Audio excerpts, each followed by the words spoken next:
Hello, నమస్తే అండి. Hi అండి, గుడ్ మార్నింగ్ ఫ్రెండ్స్. అందరికీ కూడా ఒక మంచి పర్సన్ మీకు పరిచయం చేయబోతున్నానండి.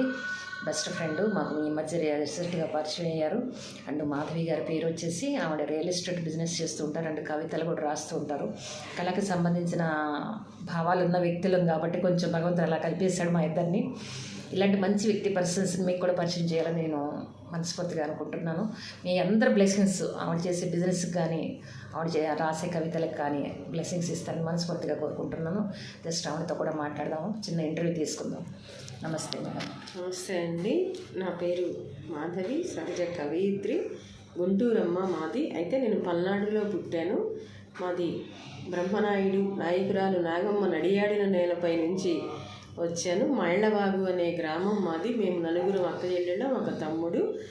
మా నాన్నగారు బండారు గాలయ్య గారు, వెంకాయమ్మ మా అమ్మగారి పేరు. మా నాన్నగారు బాగా చదువుకున్నారు, కానీ మా కుటుంబంలో కవిత్వం అనేది ఎవరికి రాలేదు. భగవంతుడు మరి నాకు మా హస్బెండ్, మా మామగారు గొప్ప కళాకారుడు, రంగస్థల నటుడు డాక్టర్ ఎల్ శ్రీకృష్ణ గారని, వారి కోడల్ని నేను. మా హస్బెండ్ పేరు విజయ్ బాబు. మాది పెదగొట్టిపాడు. అయితే గుంటూరు మామయ్య డాక్టర్ గారు అవటం వల్ల మేము ఇక్కడ సెటిల్ అవ్వాల్సి వచ్చింది.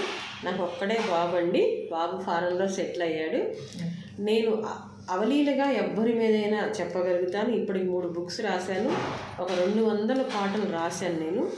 తర్వాత వచ్చేసి నన్ను చూస్తే బాగా చదువుకుంది, బాగా తెలుగు పండిట్టా మేడం, లెక్చరరా అని అడుగుతారు. కానీ నేను 8th క్లాస్ మాత్రమే చదువుకున్నాను.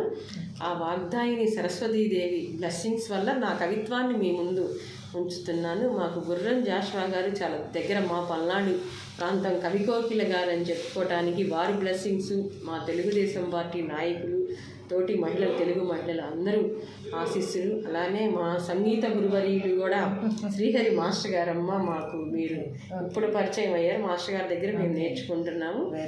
మీలాంటి నైస్ పర్సన్స్ కలవటం నాకు కవయిత్రిగా చాలా ఆనందంగా ఉంది. మీరు ఇంకా విద్యార్థులకి మరింతగా నేర్పించాలని మనస్ఫూర్తిగా దైవాన్ని కోరుకుంటున్నాను. మేము ఎంత రాసినప్పటికి కూడా కవులుగా మీలాంటి సంగీత విద్వాంసులు ఉండబట్టే దానికి ఒక ట్యూన్ చేసి దాన్ని చక్కగా గాయని మన్ను పాడితేనే ఆ ప్రతిభ ప్రజల్లోకి, ప్రజల హృదయాల్లోకి అతుక్కుంటుంది మేము రాసే పాటలు. ఇది చాలా ఆనందదాయకమైన విషయం. బిజినెస్ వచ్చేటప్పటికి నేను కన్సల్టెన్సీ బిజినెస్ అండి, ఎస్ఎస్బి ఓవర్ సర్వీసెస్ అని పిల్లల్ని అమెరికా, లండన్ ఇట్లా పంపిస్తూ ఉంటాం. బాబు అమెరికాలో ఉన్నాడు కాబట్టి. దాంతోపాటు రియల్ ఎస్టేట్ కూడా చేస్తాను. మా ఫ్రెండ్ వాళ్ళ అన్నయ్య వాళ్ళ company Aditri housing private limited అని. మా కంపెనీ వచ్చేసి గుంటూరు, హైదరాబాదు, వైజాగ్, తిరుపతి